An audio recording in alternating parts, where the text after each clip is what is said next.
La paz de Dios reina entre todos. Meditaciones y escritos de Jaume Ribó, apóstol de Cristo.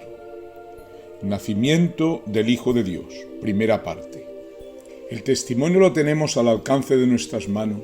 si contemplamos con claridad a estas dos almas gigantes tan unidas e inmoladas como estaban, dispuestas siempre a abrazar todos los espinos por punzantes que fueran, bajo la divina satisfacción de poder honrar y glorificar la santa voluntad del Padre Creador. Pues llegado el invierno y estando ya tan cerca el nacimiento de Jesús, llegó a Israel un edicto del emperador de Roma, en la que debían empadronarse todas las gentes que estaban bajo su dominio.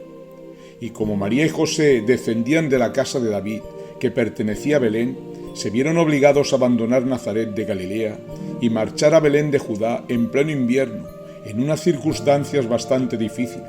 en primer lugar por el estado económico en que se encontraban, y después porque el viaje era de 4 días de camino,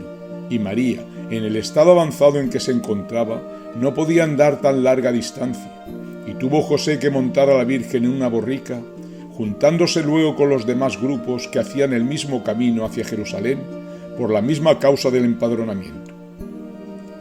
Llegado que fue la Sagrada Familia a la ciudad santa, con gran reverencia visitaron al templo y después se encaminaron para Belén.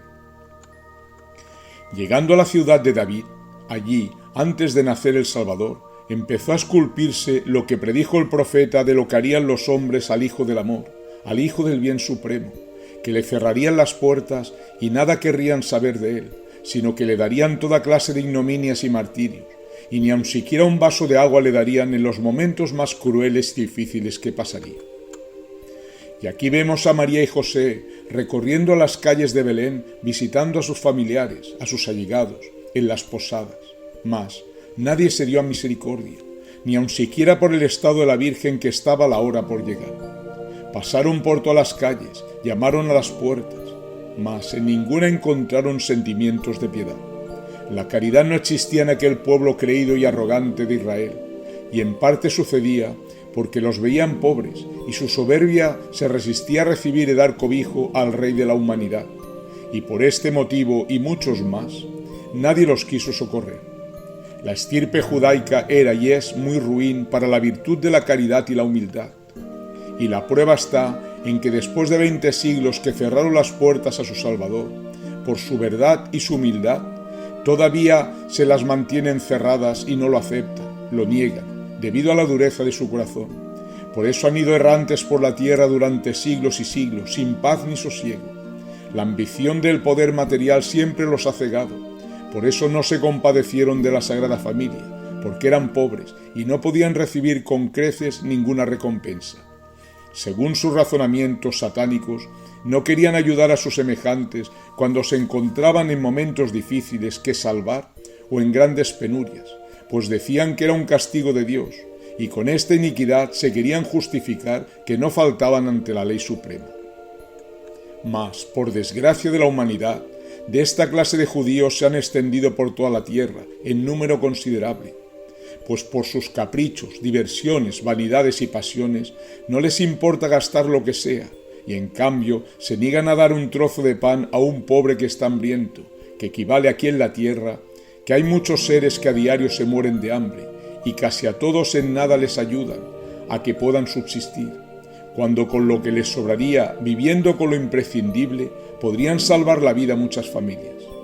Por tales motivos y muchos más, los judíos ya en aquel ayer le negaron y le cerraron las puertas antes de conocerlo, a aquellos que tanto acusaría, con la razón del Creador, de la mancha tan negra que llevaban sus almas por falta de caridad. En aquellos días habían llegado a Belén muchos judíos para la misma misión material que la Sagrada Familia, pero no obstante, siendo ellos descendientes de ella, los más allegados, debido al estado avanzado de María, bien podrían y debían de haberles cobijado. Pero como sabemos, por la dureza de sus corazones que los tilda Jesús ya de mayor, no fue así. Mas seguro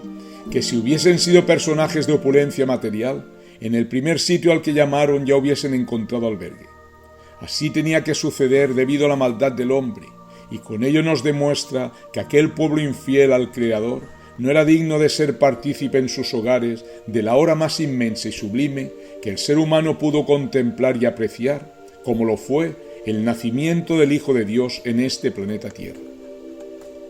Mas si meditamos con detenimiento y realidad en aquellos momentos críticos que estaban atravesando María y José al llegar a Belén, se llega a la conclusión de que no dejaron de pasar en ciertos momentos lo difícil e imposible que se presenta y parece a veces dentro de la aflicción y penuria humana de la que nadie se escapa, por lo que se reconoce y se vive con toda claridad al meditar estos pasajes que tenía que ser muy triste y de gran sufrimiento para aquellas dos almas santas, llenas de candor y fraternidad, al verse desamparadas de toda protección humana en pleno invierno y sin cobijo de ninguna clase, sabiendo lo que se avecinaba para la Virgen María. Mas ellos, al final, sumisos y obedientes, acataron como siempre la voluntad de Dios y con gran resignación confiaron sobre todas las cosas en su amor y omnipotencia, pues apartándose de los hombres que ninguna ayuda y protección les quisieron dar, e iluminados y guiados por la luz de lo alto, se fueron a refugiar en un establo a las afueras del pueblo en medio de los animales. Por lo tanto, tal y como sucedió el nacimiento del Rey de la Vida, nadie puede negar que el hombre no fue digno de poder presenciar tal divinidad como lo fue la llegada a este mundo de la virtud y pureza más grande que el hombre jamás podrá imaginar, porque en Jesús estaba reflejada la luz suprema que creó y rige a todo el universo. El hombre, cuando solo cree en Dios de palabra y no quiere cumplir su ley, se convierte en el animal más feroz que ha pisado este planeta. Y de ello nos da testimonio el Hijo de la Razón, cuando al nacer no quiso encontrarse en medio de los hombres, porque la maldad de nuestros corazones hubieran empañado la santa paz que reinaba en aquel establo, cuando el Salvador, en los momentos sagrados de llegar a este mundo, abrió por primera vez los ojos de su inmaculado cuerpo para contemplar las miserias humanas de este suelo. La paz de Dios reine entre todos.